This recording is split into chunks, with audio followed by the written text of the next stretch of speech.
జయ కృష్ణ ముకుంద మురారి. శ్రీవ్రతమైన తిరుప్పావైలో భాగంగా 15 పాశురములు పూర్తి చేసుకుని మార్గళి వ్రతంలో 16వ రోజు 16వ పాశురాన్ని అమ్మ అనుగ్రహిస్తున్నది. ఇందులో ఉన్న గొప్పతనాన్ని మనం పరిశీలించే ముందు ఇప్పటి వరకు జరిగిన విషయంలో ముందుగా ఈ మార్గళి వ్రతాన్ని చేయడానికి సంకల్పించుకోవడము, అటుపై ఈ మార్గళి వ్రతం చేసే విధానములు, ఆ తర్వాత పరమాత్మను ఆశ్రయించడము. ఆయన ఆశ్రయించి ఆయన్ని పొందాలి అంటే పూర్వాచార్యుల యొక్క నడవడిక మనకు ప్రధానం. వారి యొక్క చరిత్రే మన సాధనలో తోడు. ఇప్పుడు వారందరూ ఉన్నారా అంటే వారు నడిచి వెళ్ళిన దారి ఉన్నది, వాళ్ళు చెప్పిన మాటలు ఉన్నాయి, వాళ్ళ యొక్క చరిత్ర ఉన్నది.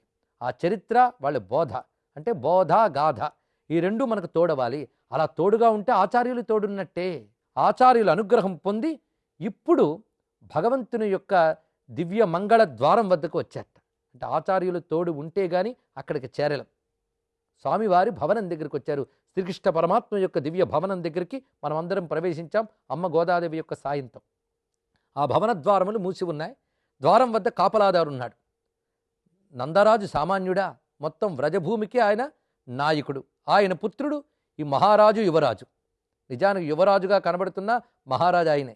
దశరథ పుత్రుడైన రాముడు అయోధ్యకి అసలు రాజు దశరథుడైనా రాముడే రాజున మనస్సులో మిగిలిపోయాడని యువరాజుగా ఉన్నప్పుడే. అదేవిధంగా కృష్ణ పరమాత్మ అందరి హృదయాల్ని ఏలుతున్నాడు. కానీ తాను నంద కుమారుణ్ణి అనేటువంటి ఒక యోగాన్ని నందునికి అనుగ్రహించాడు ఆయన. ఆయనకు అటువంటి ప్రీతి ఉన్నది. అతడు ద్రోణుడు అనేటువంటి దివ్య వసువు. పురాకృత సుకృతం వల్ల బ్రహ్మ యొక్క ఆజ్ఞ చేత నందుడై అవతరించి కృష్ణ పరమాత్మకి తండ్రిగా ఆయన గొప్పతనం లభించింది. కృష్ణుడు కూడా సర్వతంత్ర స్వతంత్రుడు, ఎవరికి పరతంత్రుడు కాడు. కానీ నందగోపుని యొక్క కుమారుణ్ణి అని చెప్పుకోవడంలో ఆయనకు ఆనందం ఉన్నది. దానివల్ల నందునికి కొంచెం గొప్పతనం ఇస్తున్నాడు, తండ్రి పట్ల తన భక్తిని ప్రకటిస్తున్నాడు. ఇలాంటి ఉదాత్తమైన ఔదార్యాన్ని రామావతారంలోనూ చూపించాడు, కృష్ణావతారంలోనూ చూపించాడు. రావణ సంహారం చేసి తిరిగి సీతమ్మతో పుష్పక విమానం నుంచి వస్తూ తన అయోధ్య నగరాన్ని చూసంటాడు, రాజధాని పితుర్మమ అన్నాడు ఆయన. నా తండ్రి రాజధాని అయోధ్య అదిగో అన్నాడు ఆయన. నిజానికి తండ్రి పోయి అన్నాళ్ళయింది, కానీ అయోధ్య తండ్రి రాజధానే అంటున్నాడు ఆయన. అంత గొప్ప భావం, పితృభావాన్ని, పితృభక్తిని ప్రకటించాడు రామావతారంలో. అందుకు ఇక్కడ నందుని మనం కీర్తిస్తే నందనుడు సంతోషిస్తాడు మనకి. ఆ కారణం చేత ఇక్కడ నందుని గొప్పతనాన్ని చెప్తూ నందుని ఇంటి కాపలాదారుని బతిమాలుతున్నారు. ఎందుకంటే ముందు కాపలాదారు తలుపు తెరిస్తే లోపలికి వెళ్ళగలం. అలా ద్వారపాలకుడు ఇక్కడ చెప్పబడుతున్నాడు. సరైన అర్హుల్ని చేసేవాడు, అర్హతను చూచి లోపలికి ప్రవేశింపజేసేవాడే ద్వారపాలకుడు. ఇక్కడ మనకు ఆచార్యుల బలంతో వచ్చాం గనక అర్హులమవుతాం. తప్పకుండా ఆ అర్హతని చూపించి మనం లోపలికి పంపించేటువంటి ఒక కాపలాదారు అక్కడున్నాడు. మా అందరికీ నాయకుడైన నందగోపరాజు యొక్క ఇంటికి, భవనానికి కాపలాదారుగా ఉన్నటువంటి వాడా. పైగా ఆ ద్వారం ఎలా ఉందో ఇక్కడ వర్ణిస్తున్నారు. అది కొడితోండ్రుం తోరణవాసల్ కప్పానే, ధ్వజముతో అనగా జెండాతో ఉన్నది, తోరణముతో ఉన్నది అయినటువంటి ద్వారం. ఆ ద్వారం వద్ద ఉన్నటువంటి వాడా.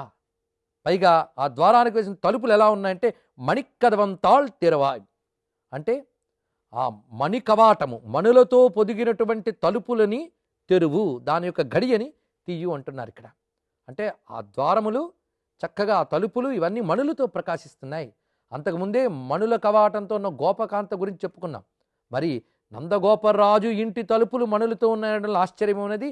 అలా ఉన్నాయి, వాటిని తెరవమని అడుగుతున్నారు. స్వామికి రక్షణ కోసం మరింత ఏర్పాటు చేశాడు నందగోపుడు. ఇప్పుడు వీళ్ళందరూ వచ్చి తలుపు తెరవమంటే తెరుస్తాడా? చూడ్డానికి అమాయకుల్లా కనబడుతున్నారు. పూతన కూడా అమాయకంగానే వచ్చింది, వీళ్ళు అలాగే వచ్చినట్ట అంటే వాళ్ళు చెప్తున్నారు, మేము అమాయకులమైనటువంటి గోప బాలికలం.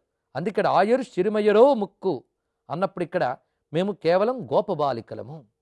పై ఎలా వచ్చాము అంటే ఆ విశేష భావం కూడా తూయోమాయ్ వందోం, నిష్కపటమైన శుద్ధమైన భావముతో వచ్చినటువంటి వాళ్ళము. అంటే పరమాత్మని చూడడం, ఆయన్ని చేరడమే ఇదే ప్రయోజనం తప్ప మరే కపటము లేకుండా ఉన్నటువంటి వాళ్ళము. తుయుల్యళ, నిద్రని వీడిపోయేలాగా మేము వచ్చాము ఇక్కడ. అంటే నిద్రని విడిచిపెట్టి వచ్చాం, పాడడానికి వచ్చాం, భగవద్గుణగానం చేస్తూ ఉన్నాం. మా నిద్రలు విడిచిపెట్టామంటే మా తామసిక అవస్థలన్నీ విడిచిపెట్టి వందోం ఇక్కడికి వచ్చి ఉన్నాం. నువ్వు ముందే వీలు కాదు అని చెప్పకయ్యా, మమ్మల్ని దయచేసి అనుగ్రహించు. అయితే మీరు సిద్ధపడితే చాలా, లోపల ఉన్నవాడు ఒప్పుకోవాలి కదా అంటే ఆయన ముందే మాకు మాట ఇచ్చాడన్నారు. ఎంత చక్కటి మాట చూడండి ఇది. ఏమిటా మాట అంటే అరై పరై మాయన్ మణివన్నన్ నెన్నెలై వాయ్ నేరందాన్ మాకు దివ్యమైన పరవాద్యమును అనుగ్రహిస్తాను అని చెప్పి ఆ మణివర్ణుడు మాకు నిన్ననే మాటిచ్చాడు. అందుకు నువ్వింక మమ్మల్ని అడ్డకుండా ఈ దృఢమైన తలుపులను నువ్వు తెరువు.